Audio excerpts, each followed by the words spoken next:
Hello YouTube, Tack Guns and Gear.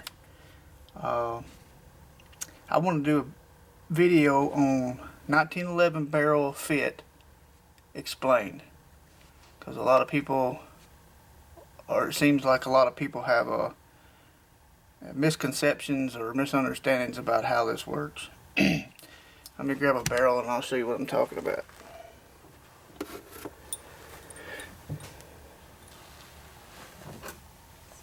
Okay, so first thing is first. Once you get, which is pretty simple, I think everybody understands the concept of the bull barrel or the bushing. Once that's fit, or if it comes with a bushing that's pre-fit, the first thing you want to fit, obviously, is going to be the width of the barrel hood. Okay, because you want it to be able to slide back. In doing the width of the barrel hood, we want to understand that you don't just start filing, filing and fit, and filing anywhere. Alright. As this barrel comes back, you want this barrel lug or foot, the feet on the barrel, you want that to be straight up and down. Okay, so you don't just fit it anywhere until it goes in. It may need more on one side than the other.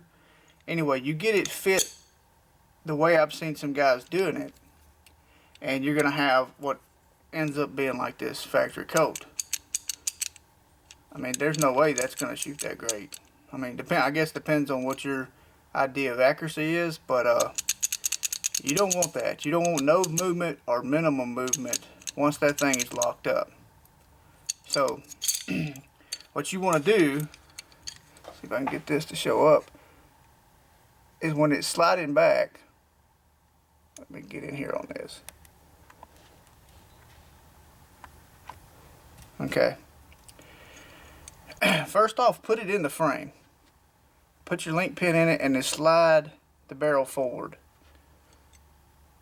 Once you get it in the frame, slide the barrel forward, and you'll see where it hits. You want to look on either side. I guess, I don't know of a way you can truly understand how much has to go where, but you can look, and obviously you've measured the barrel hood with your dial caliper. You've measured the inside of the recess for the barrel hood in the slide.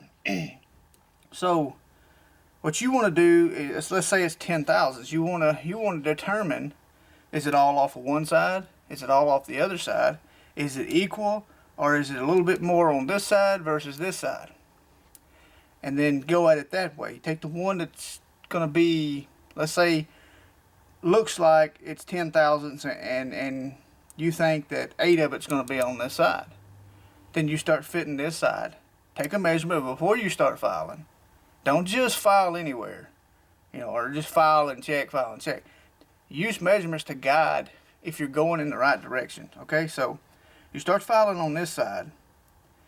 You took a measurement before you filed. All right, and it was, whatever. Let's say, 410 thousandths. You want it to be 400 thousandths. Okay, roughly 7 or 8 thousandths has got to come off of this side. So you file this side until you get, a thousandths or two short of what you want. Check it again. Take it, put it back in the frame, or if you got a alignment jig, alignment fixtures for it. Put it back in the frame, or in this, put it all together, and see if it starts to go in. Okay, looks like it's still not enough. Go back and take the rest of that number off. Put it back in the frame and check it. Okay, now let's say it looks like it's gonna clear, but the other side's hitting. You went 8 thousandths, so you need 2 more thousandths. So you go over here, you pull a measurement to ensure that you're where you need to be measurement wise. Then you file off the 2 thousandths here. Put it back in there, and if it, chances are you're going to file a little bit, you know, crooked, either leaning this way or this way.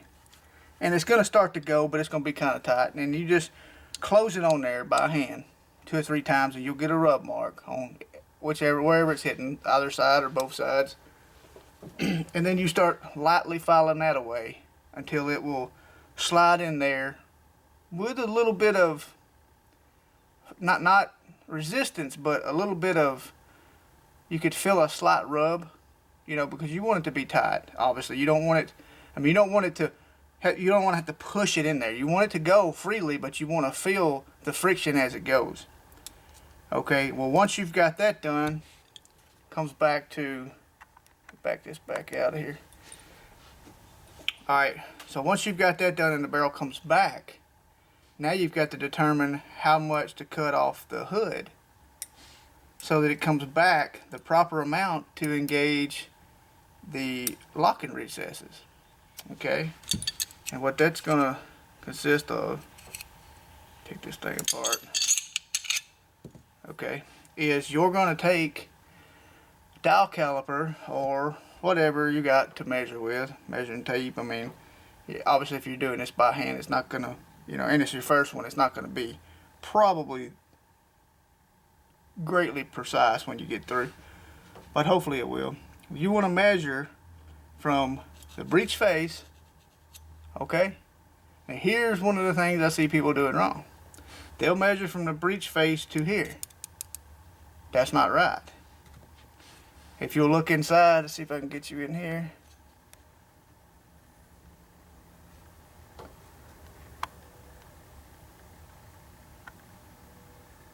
I don't know if I can capture that or not. But if you'll look, you'll see this recess right here. Okay, that's below. You can see right here. Let's see. Got too much light on it, I think right there. You can see right here where the breech face is actually longer than the locking recess. Okay, maybe a few thousandths on yours. It may be the same, it may be whatever, but the point is, you're wanting to know the distance, alright, or the length from here to here. Alright, that's where it's going to lock up in your barrel, not the distance from the front of your ejection port to your breech face. That may be the same. On this one, it's pretty close. You can see where they actually ground out in it. Well, there you go. There's a good shot. You can see where the recess right here starts to fade away right here into the actual ejection port. That's because this is moved back further. Obviously, this is not square coming around through there. It's moved back further than what that recess is. So, EGW makes a good tool for that. Or you can determine, you know, using a filler gauge, stick a filler gauge in the back and lay it on that recess and rub your finger. Finger's probably the best because you can feel, you know, a thousandths with your finger.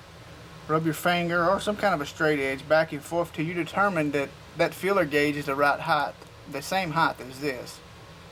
Alright, once you do that, then you know how much shorter it is from here to where your measurement needs to be on the barrel.